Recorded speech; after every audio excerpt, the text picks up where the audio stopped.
लीजिए सुनिए सूर्यकांत त्रिपाठी निराला के लिखे उपन्यास काले कारनामे का भाग 8 मेरी यानी समीर गोस्वामी की आवाज में। लौटते लौटते माधव मिश्र ने अंदाजा लगा लिया कि इशारा किसकी तरफ हो सकता है।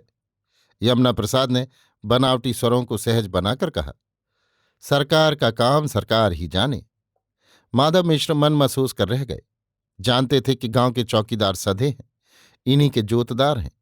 सिपाही थानेदार भी इनके दरवाजे उतरते हैं।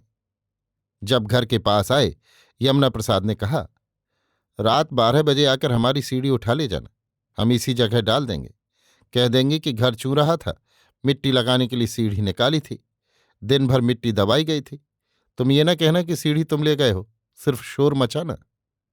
कहकर राम राम करने लगे और दुबक कर घर में घुसते हुए भक्तिपूर्वक सुना गए, सरकार का काम सरकार ही जाने।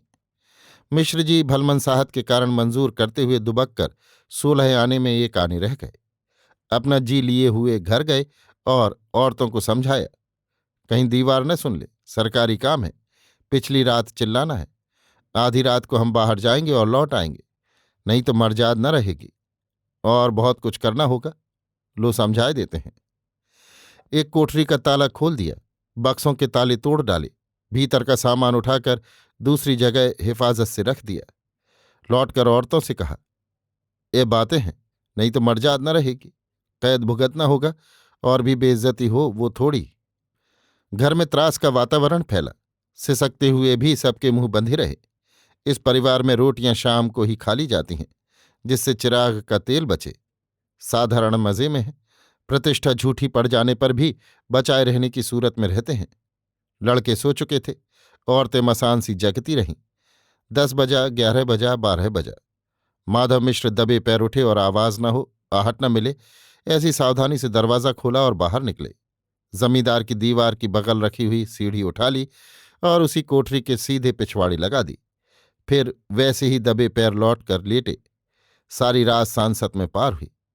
4 बजे के करीब जोर का रोना पीटना शुरू हुआ। पड़ोसियों ने सुना मगर चुपकी साध ली। सवेरा न हुआ था, इसलिए उन्होंने निकलना नामुनासिब समझा। डरे कि चोरों में शुमार होगी। धीरे धीरे पौं फटी। लोग जंगल को निकले। ढोर छूटे। रास्ते में इक्के दुक्के आदमी का निकलना जारी हुआ। माधव मिश्र सिर लटकाकर दरवाजे आ बैठे। भीतर रह रहकर चीख लगती रही। बाहर के लोगों को अभी तक अच्छी तरह न मालूम हुआ था कि मामला क्या है। माधव मिश्र जाहिरा तौर से न कहते थे, सिवा सिर पीटने के और ये कहने के कि हाय रे लुट गए, करमदंड है, मर्जाद धूल में मिल गई, गांव छोड़कर कहाँ जाएं, हे भगवान, बुरे का सत्यानाश कर, कहाँ सोया है कन्हैया, गौ ब्राह्मण बेकसूर सताए जाते हैं, कंस का राज बढ़ा है, हे राम, फिर राक्षस छा गए, डूब रहे हैं भगवान इस भवसागर में, उबारो, आदि आदि। इससे किसी की समझ में कुछ न आया सिवाय इसके कि माधव मिश्र बहुत दुखी हो रहे हैं।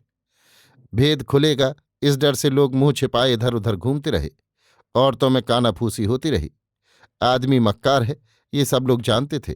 गांव में ये खबर फैल गई कि माधव मिश्र के यहाँ कुछ हुआ है। सूरज निकलने को हुआ। माधव जमींदार यमुना प्रसाद के मकान चले। खबर ले जाने वाले वहां 2-1 आदमी और थे। जमींदार ने माधव को देखते ही पूछा, क्या माजरा है मिश्र जी? माधव मिश्र ने कहा, मालिक कहीं के ना रहे। जमींदार ने लोगों से कहा, भाई बड़े आदमी का मामला है, इसको देखना भालना है, हाल मालूम हो जाने पर आप लोगों से राज खोलें। ये कहकर तुरंत बढ़े और रास्ते पर ही माधव मिश्र को लिया और आओ आओ कहते हुए मकान की ओर न आकर गलियारी की ओर बढ़े। लोग चौकन्ने थे कि न जाने कौन सा पहाड़ टूटे। आपस में बन लेंगे तब बनाकर कहेंगे। चौपाल की चारपाई से लोग बाग उठकर अपने घरों की ओर चले। यमुना प्रसाद माधव मिश्र को लिए हुए गलियारे गलियारे राम राखन के मकान आए। रात भर पंडित राम राखन को नींद नहीं आई। कुकुर निंदिया की तरह 2-1 झपकियां ली।